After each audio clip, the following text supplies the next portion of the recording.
few seconds here. And this is for a television audience worldwide. Yep. Any system of thought, including contemporary science, has sort of boundaries of what's permissible and what isn't. And there's a kind of taboo about things that go beyond that. Within science, based on a materialist point of view, the mind is the brain. So anything that suggests the mind might be more than the brain goes against the theory, and therefore most scientists don't want to know about it. So there's a very powerful taboo. When people say that the paranormal is paranormal, they don't usually mean that these are things that don't happen. For example, telepathy is extremely common in the modern world. Most people have experienced it. Some people experience it on a daily basis in connection with phone calls. But that doesn't mean it's paranormal, it means it's normal, it happens. It's only paranormal from the point of view of a theory that says it's impossible. If the mind's in the brain, telepathy ought not to happen. So if it does, it's theoretically paranormal.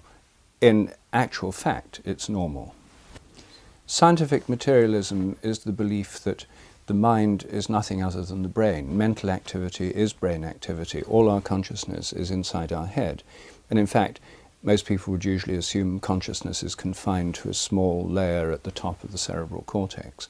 So it's the theory that the mind's in the brain and can't in any way be detached from the brain or stretch out beyond the brain. The paranormal is defined in relation to the normal. It means beyond the normal. Therefore, to define it implies that we know what the normal is. In science, this is often taken to be the materialist theory. Materialists believe that the mind is nothing but the brain. Therefore, anything that suggests the mind can have an influence at a distance, as in telepathy, or become detached from the brain, as in survival of bodily death, is by definition paranormal, beyond the normal. But this is a theoretical definition, and in science we're meant to look at evidence. And if we look at the evidence, we get a very different picture. Things like telepathy are common. The majority of the population say they've experienced it. So it happens. It's evidence, there's a lot of evidence, scientific evidence it happens.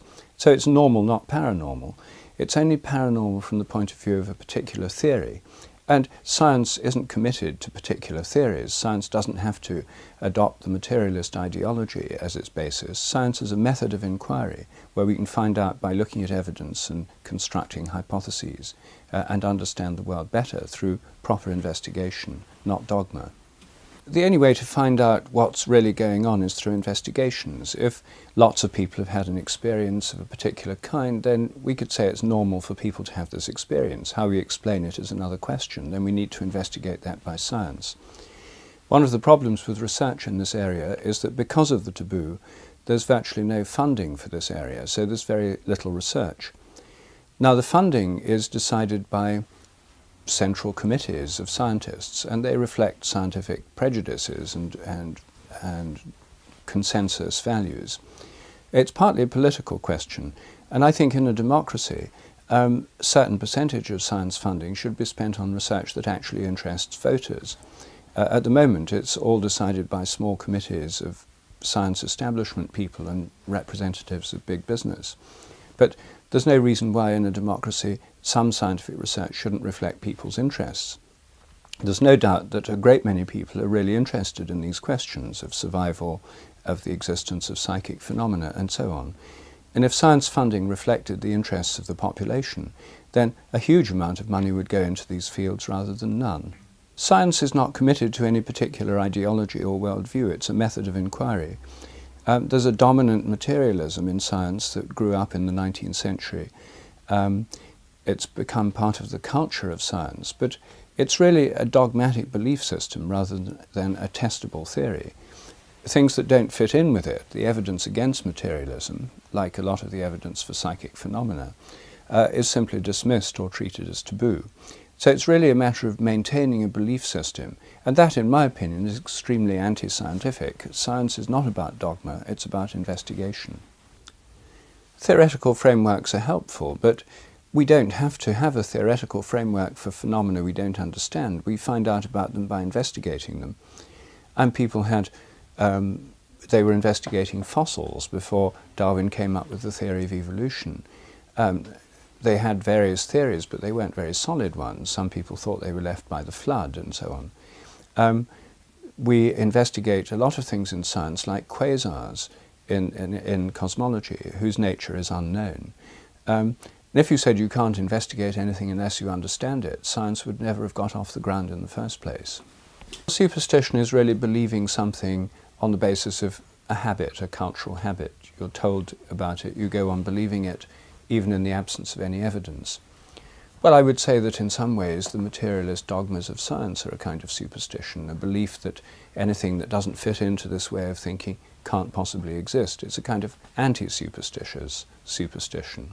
I think the real question is we need to investigate things on the experimental basis. If a lot of people believe in telepathy, for example, maybe it's a superstition, maybe it really happens.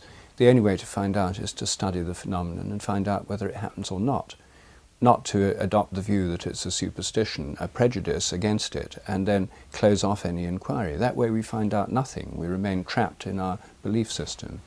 The scientific method is to do with having hypotheses and testing them by means of experiment. It's a method of experimental inquiry. This is, of course, physical in the sense that you're looking at physical evidence, but the kinds of questions you ask depend on ideas that go beyond science and which are called metaphysical. And materialism, for example, is a metaphysical doctrine. It says that the only physical reality is matter. Now, it doesn't prove that. It says it. It starts from that as an assumption. And with that assumption, you investigate what matter does. Anything that doesn't appear to be explicable in terms of matter is regarded as non-existent, as a metaphysical assumption. Every kind of science starts from some kind of metaphysics, a belief in the larger framework within which science takes place. And in scientific revolutions, there's a challenge to the existing metaphysical doctrines, and they're replaced by something else. Another doctrine in modern science is that nature is governed by laws that are fixed for all time and were all there at the moment of the Big Bang. We can't possibly prove that. We can't go back in time to the Big Bang to see if all the laws of nature were there. My own view is that they might have evolved, that even the laws of nature evolve, or that they're more like habits. So science is always based on metaphysical assumptions. This is necessary, but the methods of investigation through experiments look at physical evidence. If one says that the conscious experiences that people have during a near-death experience are produced by the brain, they would rather depend on brain activity. But there's new evidence from Pim van Lommel in the Netherlands. It shows that in fact in people having near-death experiences the brain was completely flat-lined. There was no measurable electrical activity at all. He actually had electroencephalographs on people's brains when they underwent near-death experiences, and he was able to show that the brain activity, the chaotic brain activity or the hyperactivity that some people postulated just wasn't going on. The brain was to all intents not active at all. So here we have conscious experiences associated with a brain that doesn't seem very active. He thinks that this evidence, the best evidence we have so far, suggests that consciousness can operate independently of the brain. Acquiring information when in an out-of-the-body state, as in an out-of-the-body experience or near-death experience, only tells us that people can acquire information somehow. It doesn't necessarily prove that their centre of consciousness has moved outside the body, or that they're acquiring it by some strange means from a centre outside the body. It's conceivable it's being acquired by the body and then entering their consciousness, wherever that centre of consciousness appears to be. The evidence seems to me ambiguous, and I don't think you can draw any firm conclusion one way or the other. Even if somebody knows what's going on somewhere else, if you take seriously the idea of telepathy, you see it's possible they picked it up telepathically from someone who knew what was going on there. As soon as you allow for things like telepathy, which personally I think are well supported by evidence, then you don't have to assume that they go out of the body and see something with disembodied eyes. They could have picked it up telepathically from someone else who was seeing it. That may seem improbable. In fact, both explanations seem improbable, really. But we're going to have to choose between improbable explanations to explain this kind of evidence. We don't know how telepathy is working, you see. If we don't know that telepathy is necessarily working through the brain. So if the fact the brain's flatline doesn't prove that telepathy is impossible in that state, my own view is that telepathy is a field phenomenon, that our minds are fields of activity, and that telepathy depends on field connections. Now, those fields may or may not be detachable from the brain. That's very much an open question.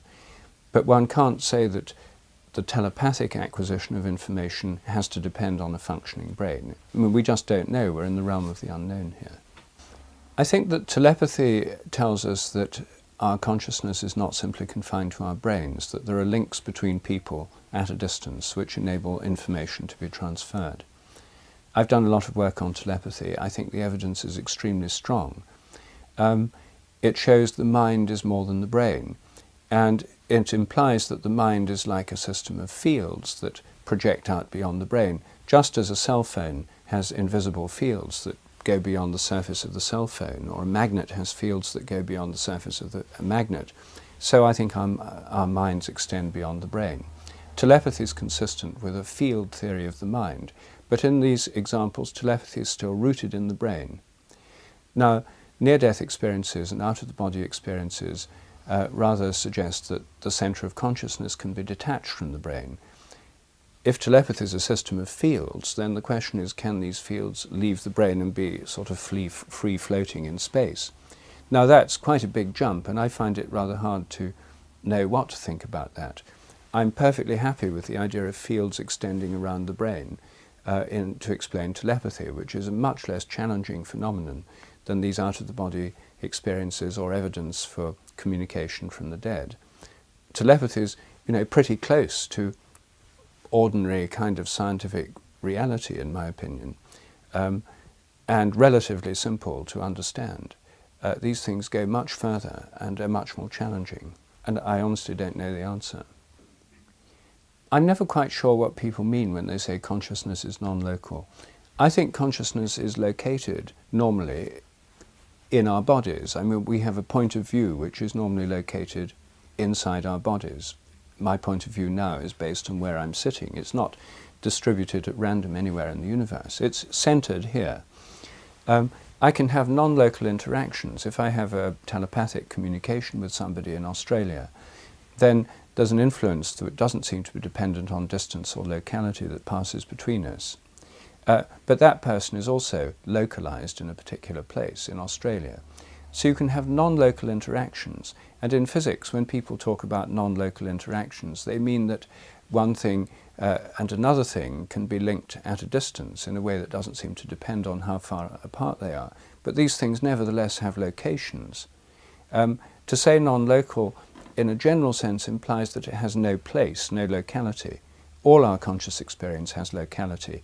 Even out-of-the-body experiences have a location for the consciousness near the ceiling of the room, for example. It's still located at a particular point in this physical universe. So it's a little confusing to use the word non-locality as if it implies that nothing has a place. I think that our normal consciousness works through fields, that in perception, our perceptual world is projected out. I think vision involves light coming into the eyes and the visual world being projected out. So if you see me sitting here now, your image of me isn't inside your brain, where the materialists say it is. It's where it seems to be. It's projected out by you to where I'm sitting. So consciousness involves a system of fields, of perceptual fields, that are going on the whole time, even in ordinary experience. Our mind isn't confined to the inside of the brain, any more than the field of a magnet's confined to the inside of the iron bar. Nevertheless, normally the consciousness is rooted in the brain. There are two circumstances when we experience our consciousness as not being rooted in our brain, as being located in some other body or place. And the first, and in my opinion the most important and interesting, is in dreams. Everybody's had the experience of having a centre of consciousness outside their physical body during dreams. I may dream that I'm running along the road, even flying, and yet my physical body's asleep in bed. So every one of us has a dream body, an alternative body, and another kind of body that we experience subjectively from within on a nightly basis. which has a world going on around it, and in our dreams we're centered in this body. We may not always be conscious or aware of it, but we always have a point of view centered in this body. So everybody knows from the experience of dreams that we can experience our consciousness as being located somewhere other than in our physical body. Sometimes in dreams we dream about familiar places. Sometimes we're dreaming about fantastical places that don't really exist. But it shows that our body can occupy a space in a kind of conscious realm of possibility or imagination or conscious construction that's not inside our body. I think the best way of understanding the out-of-the-body and near-death experiences is to see this as being close to the dream phenomenon, where our dream body, or something like our dream body, becomes detached from our ordinary body, just as it does in dreams. It's just that they're more clear, or we're more aware of what's going on. And this does in fact occur in a particular class of dreams called lucid dreams, dreams where people know they're dreaming, and they're aware that they're in their dream body, and they can go where they like, and they have gain a kind of power over the dream state. This is something practiced by shamans in traditional cultures. It's something that many people have had spontaneously in our own. So to me, the key to the question is understanding the dream body, because that's the normal experience that all of us have had, even if we've never had an out-of-the-body experience. In our dreams, we've all experienced being outside our normal body, in some other body, or in some other center of consciousness. Well, the dream body is sometimes called the astral body, and so some people call the conscious control of out-of-the-body experiences astral projection. I don't think the word astral helps us very much. I prefer the word dream body, because dream body is so clear, it's plain English, and everybody knows that they've got a dream body because they've all experienced it. If you talk about astral bodies, then it brings in a whole esoteric nomenclature that's rather puzzling. The word astral suggests a connection with the stars, and it's not at all obvious why you should call this dream body after the stars. We may think of our dreams as fantastical and unreal, and in many ways they are. But when we're having a dream, when we're dreaming, it seems real enough to us, and a nightmare can be genuinely frightening. It's not just imaginarily frightening, it's really frightening. And a wet dream in a man is, really wet. I mean, this is things are actually happening in the dreams. It's not just a fantastical realm. So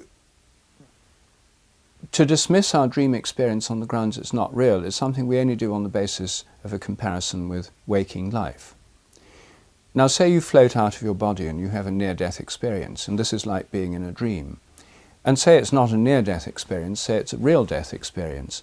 What happens if you go on floating and you're, as it were, trapped in a kind of dream body state, a dream body world?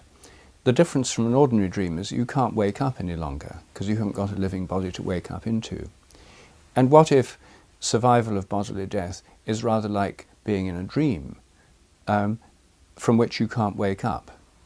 That seems to me the most plausible way of thinking about it, in fact, because we already know from our own experience we can be in a realm of conscious experience with a kind of body in our dreams that's not the same as the ordinary realm. We already know that our dreams are tremendously influenced by our preoccupations, our fears, our desires. We can have nightmares, which are usually about being trapped or unable to escape, or being chased or being threatened by some destructive force, like a monster. All these things may happen after we're dead, and people may have a great range of different experiences after they're dead, depending on the kind of person they are. It might be like being in a dream from which you can't wake up. I think it's much easier to approach the subject of survival of bodily death by starting from our experience, and particularly our experience of dreams, than it is to start from brain physiology. After all, we know very little about the connection between brain physiology and consciousness. The assumption in conventional science it's all inside the brain, I think, is false anyway, because I think our minds are fields that stretch out beyond the brain.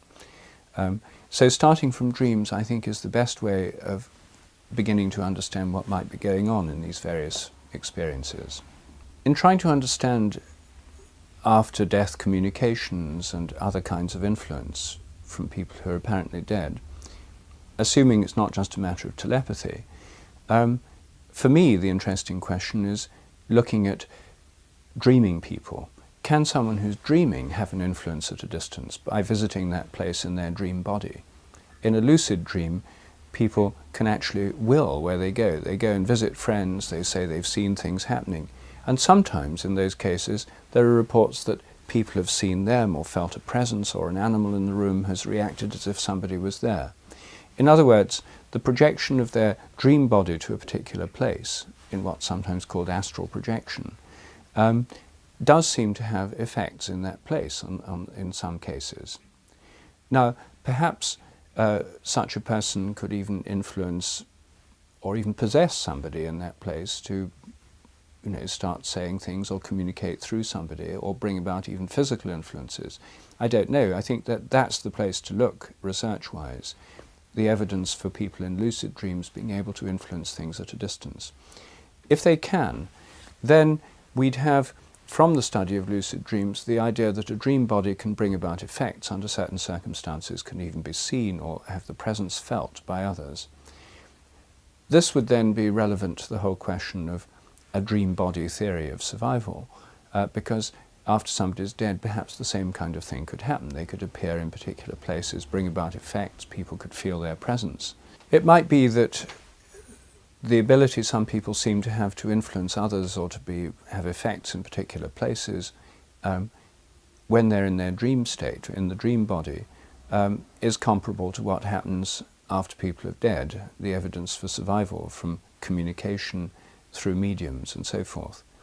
I think in this whole field of research people have ignored too much the evidence from dream research because I think it's highly relevant, and I think it's the main clue we have about the nature of what's going on in these survival states. Science has done very little to investigate the afterlife or reincarnation. Most materialists assume that both of them are impossible. So there's a kind of dogmatic denial by some scientists of the possibility of these things.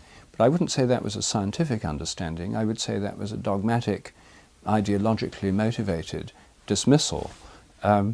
The only way to have a scientific understanding is to do the research and to find out what's actually happening and to look at the evidence.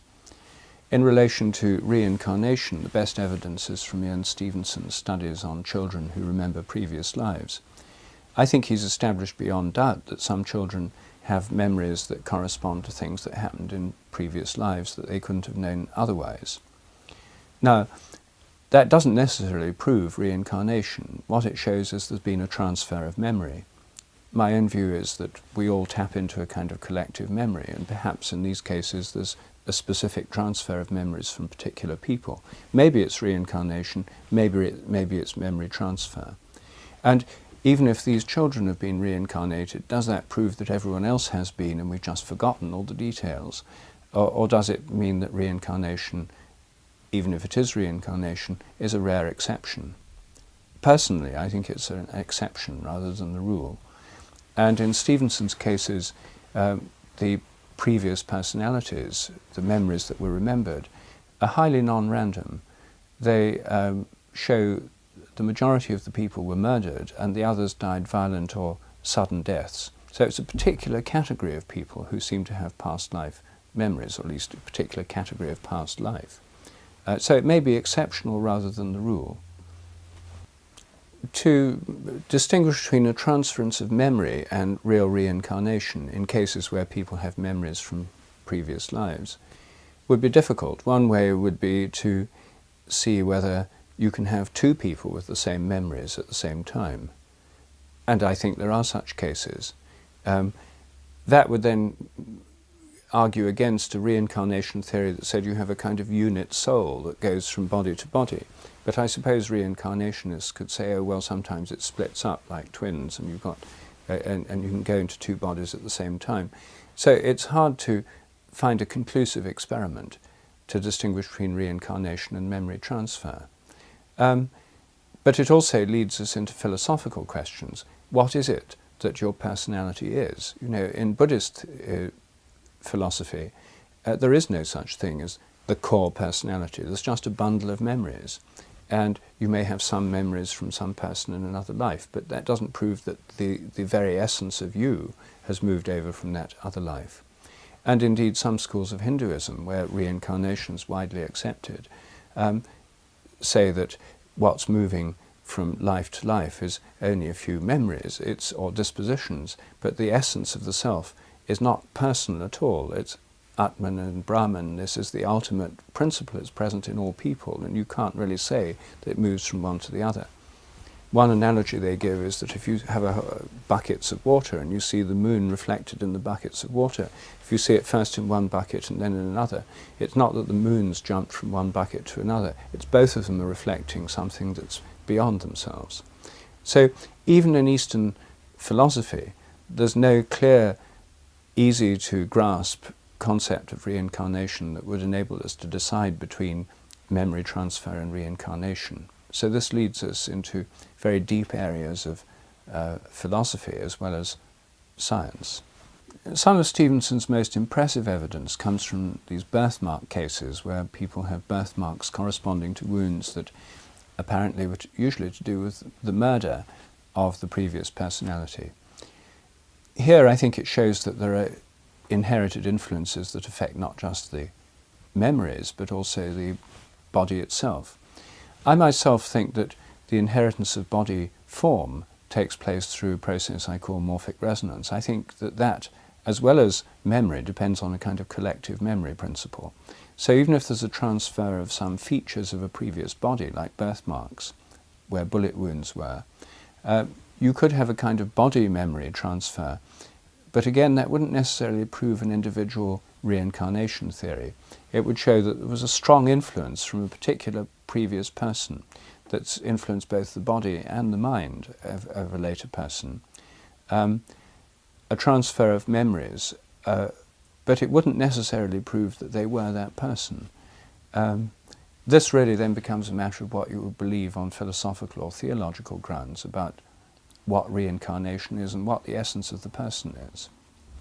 I don't know how the reincarnation birthmark cases work, how to explain those. A reincarnation would be one possibility, but there would also be a possibility of transfer of memory through the fields that shape the growing body, what I call morphic fields, which depend on a kind of memory and influence from the past. And if there's an influence from a particular person in the past with bullet wounds or something that influences this body as it grows in the embryo, there's certainly something working through the field influencing the form from a particular person in the past as part of a collective influence from lots of other people in the past. It's a kind of memory effect, but it doesn't necessarily prove complete reincarnation. After all, the newly born child or the young child who has the memories doesn't look exactly like the other person. It's not as if their entire bodily form has been transferred from one body to another. It hasn't. They look different. It's just they resemble them in certain features. And when they have conscious memories of previous lives, it's not as if the whole of their memory is filled with these memories. They say these things sometimes, but they have other things in their minds as well, and quite often they forget these memories of past lives by the time they're 7 or 8 years old. So it's not as if there's a total package deal where an entire bodily form, an entire set of memories, habits and dispositions is shifted from one body to another. There's a transfer, even on the best available evidence, Stevenson's evidence, of certain influences among others, and those others have come from other people in the past. I think we're all a kind of composite. People who have memories of previous lives may have specifically enhanced memories of certain people in the past, but this is not the whole of their personality, nor is it the whole of their bodily form. It accounts for certain marks, like birthmarks, but not the shape of their nose, the size of their face, even their sex, because some people are born as boys when the previous personality was a girl. These are pretty major differences. The skull experiments were done carefully, and they were done as properly as was possible under the circumstances. And all of us would have liked to have infrared sensitive cameras filming what was going on and more light in the room. But this is something that, for various reasons, they wouldn't or couldn't agree to. Now, the cynics would say this is because they'd got something to hide. They would say this is because these phenomena can only manifest in darkness, and it wouldn't be possible to look at them under these conditions, and for some reason they didn't want it to be filmed with infrared cameras. So this is something which the scientists and the psychical investigators involved were very keen to try and have done, but it was just not something that the mediums or the spirits that spoke through them would agree to. So unfortunately the evidence isn't as conclusive as it would have been if phenomena had been captured on film and there'd been sufficient light in the room to rule out certain other explanations. When I attended a sitting in Skull with the Skull group, this was in a basement. It was dark. The mediums wore luminous bands around their wrists so that you could see where their arms were. But apart from that, there were no lights in the room, and so it was extremely dark. In the course of the session, there were things where lights appeared.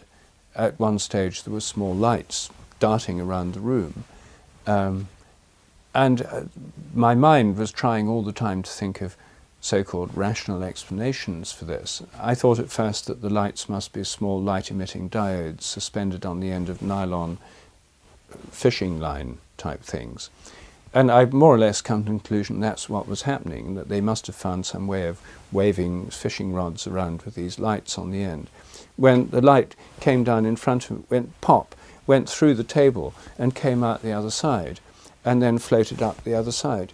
Now, no nylon fishing line explanation would account for it going through an apparently solid, well, it was a solid object, a table. So there were things there that I just couldn't understand in terms of any normal kind of explanation. This is where people who are experienced conjurers and illusionists come in, and they always say, oh, well, there's a way of doing it, we can trick people and so on. The trouble is you get into this shadowy realm where you get claims from illusionists who claim to have a superior knowledge of all these tricks. I don't know of any that have duplicated that trick or shown how it could be done. I mean, it doesn't seem like a trick, but I mean, I couldn't stop all these skeptical thoughts flooding through my mind as I sat there seeing these things happen. At one stage, a disembodied hand appeared, and appeared to be floating over the table. I asked Mrs. Bradshaw, who was speaking through one of the mediums, if this was a disembodied hand. I said, I can see a disembodied hand. She said, it's not a disembodied hand. I said, you mean it's got an invisible body attached? And she said, precisely. And then she said, would you like it to touch you? And I said, yes. So she said, well, ask it. So I said, hand, will you touch me? And so the hand went round behind me and it tapped me on the shoulder. And then I saw it moving down and again floating over the table. Well, this again was extremely difficult to make any sense of. My mind went into overdrive thinking of explanations, you know, hands that were somehow with strings holding them up, and I mean, trying to think how this could be done through some kind of cheap conjuring trick. I couldn't think of any explanation of that kind. And then when I was there, a crystal on the table started glowing and moving around. So there were some lights from these apparently self-luminous objects. And so there were a number of strange physical movements and phenomena which were exceedingly hard to understand, which didn't make sense in any normal terms, which, if they were conjuring tricks, would have required extraordinary ingenuity. And I couldn't see any evidence that the people were moving around or doing this kind of thing, nor, since they seemed decent, honest, quite ordinary people, could I see why they'd want to get up to such elaborate tricks as these.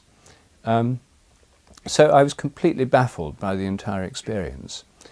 And I really couldn't see, even if you accept the afterlife explanation, that these really were disembodied spirits speaking through the mediums. I still couldn't understand why, even if they were disembodied spirits, they want to make little light-emitting diode-type lamps whiz around the room, or have disembodied hands appear, or make crystals float in the air and glow with a mysterious light. And the whole thing was utterly baffling, even if one took it at face value. These occurrences were evidences of something very strange happening. You could perhaps call it psychokinesis, which is mind-over-matter effects. But say there were real mind-over-matter effects going on, as opposed to conjuring tricks.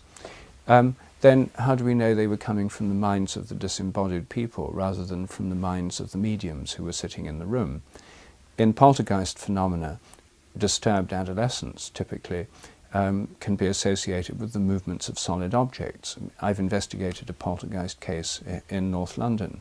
It involved bottles of Bailey's Irish cream being flung across rooms, writing appearing on walls, items of furniture toppling over, and so forth. These are quite big physical effects, bigger than any I saw at Skull. Yet we don't invoke disembodied people who are dead to explain these. These seem to be associated with mental disturbances in the mind of a teenager, in this case, a teenage girl. So if minds can produce these kinds of effects and do so in poltergeist-type phenomena, then minds might have been producing them at Skull, but then the question is whose mind? Were they coming perhaps through the unconscious minds of the mediums who may not consciously have been causing these effects any more than disturbed adolescents consciously cause poltergeist phenomena? Or were they caused by seemingly discarnate spirits like Mrs. Bradshaw, who seemed a very respectable middle-class lady from Cambridge in the early part of the 20th century? But even if it was Mrs. Bradshaw, why would she have wanted to make small lights whiz around the room?